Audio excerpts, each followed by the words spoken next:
The state Senate has approved a bill that would allow for more students in North Carolina's public schools to return to in-person instruction.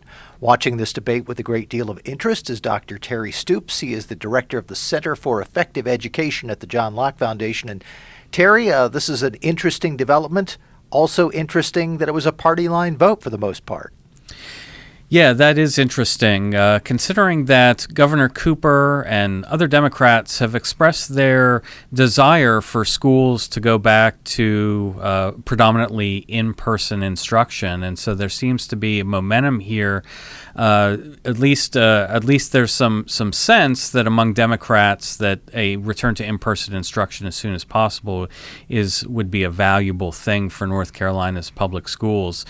But this is really a case of the General Assembly doing what Governor Cooper and local school districts haven't done, which is to try to ensure that schools give students an in-person education option, a so-called Plan A, which is predominantly in-person instruction with minimal social distancing and with health and safety requirements still in place.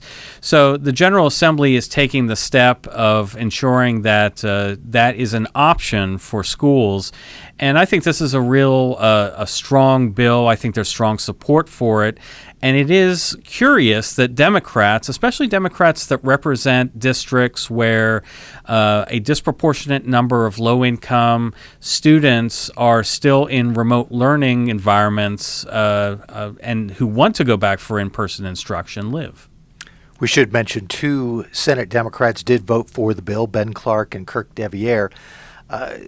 Governor Cooper has come out and said that he wants students back in the classroom, but basically that announcement only came out after it was learned that lawmakers were going to file this bill. Do you think there's any cause and effect there?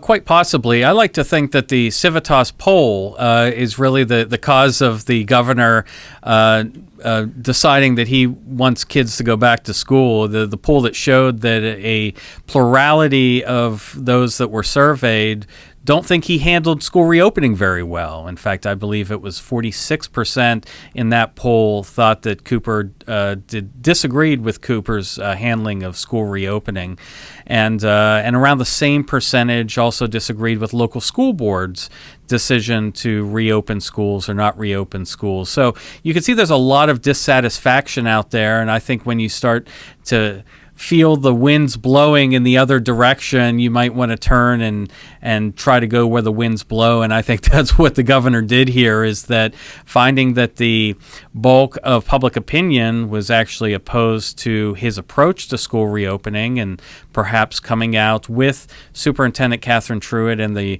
chair of the State Board of Education, Eric Davis, at his side in support of reopening schools. Best case scenario, students are back in the classroom sometime in February. That means a few more months before the end of a school year. How much difference is that going to make? Can the schools get students back to where they need to be in the time that they have? Or are we still going to be dealing with students facing lots of academic problems for the rest of this year? Yeah, this is a long-term process in making sure that students get caught up, because we know that there's been significant learning loss, especially for those students that are in virtual schools, in online education environments. We know that there's going to be a problem that's not going to be solved in a couple months. In fact, it might take a couple years for us to ensure that all students are where they need to be academically. One person who will be watching this entire process very closely as it moves forward is Dr. Terry Stoops. He is the director of the Center for Effective Education at the John Locke Foundation. Thanks, Terry. Thank you.